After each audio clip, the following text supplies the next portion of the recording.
আমাদের এই ব্রাজিলের জার্সিতে ঘামের দাগ আছে, রক্তের দাগ আছে, কাদার দাগ আছে, কিন্তু কোনো কলঙ্কের দাগ নাই। আসলেই কি তাই? रुको जरा सबर करो। বেশি দূরে যাব না, সালটা 1995, ব্রাজিল ভার্সেস আর্জেন্টিনার ফুটবল ম্যাচ। চমৎকার একটি ক্রসে গোল দেন ব্রাজিলের তুলিও মার্ভেলিয়া। বাট এই জায়গায় ব্রাজিলিয়ান প্লেয়ারটা বলটা রিসিভ করছে কিভাবে? আরো দুইবার দেখেন।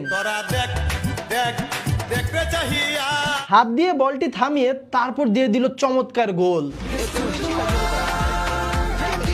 গোল হওয়ার সাথে সাথেই কিন্তু আর্জেন্টিনার প্লেয়াররা তেড়ে যায় রেফারির দিকে হ্যান্ডবলের নোটিশ দেওয়ার জন্য, কিন্তু রেফারি হ্যান্ডবলে কোনো পাত্তা না দিয়ে উল্টা আরো সাফাই গাইল যে ব্রাজিলিয়ান প্লেয়ার তার বুকের মাধ্যমে বলটা রিসিভ করছে। अच्छा है मैं अंधा हूँ। এখন কিন্তু রেফারি অনেক ভালো, সবকিছু fair. Happy, very happy. No cheating, no cheating. আর হাত দিয়ে তো গোল দেয় শুধুমাত্র ম্যারাডোনা।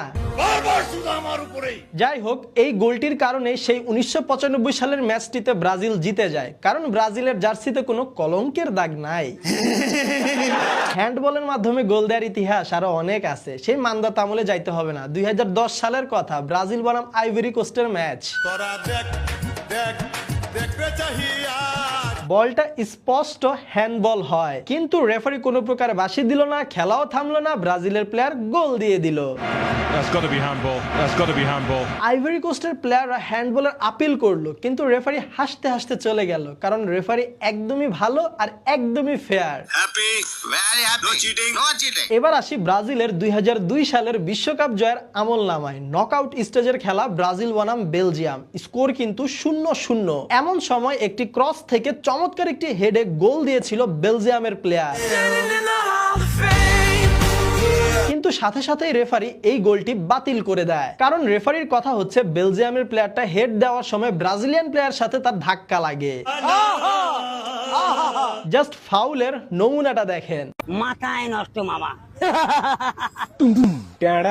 মাথা নষ্ট ফাউল আর গোলটি বাতিল, আর এই গোল বাতিল করে দেওয়ায় জিতে যায় ব্রাজিল। আমার মা মতে দিচ্ছে, এ ভাইস্তা আমার মা মতে দিচ্ছে। এখানে কিন্তু রেফারি খুবই ভালো, একদমই ফেয়ার ম্যাচ হয়েছে, কারণ ব্রাজিলের জার্সিতে কোনো কলঙ্কের দাগ নাই। আবারও বলি 2002 সালের বিশ্বকাপের কথা, ব্রাজিল বনাম তুর্কি ম্যাচ। খেলা কিন্তু 1-1 সমতায় আছে, খেলার 85 মিনিট হয়ে গেছে। এমন সময় ব্রাজিল একটি অ্যাটাক দিল, আর তুর্কির ডিফেন্ডার ব্রাজিলের প্লেয়ারের জার্সি ধরে টান দিচ্ছে, কিন্তু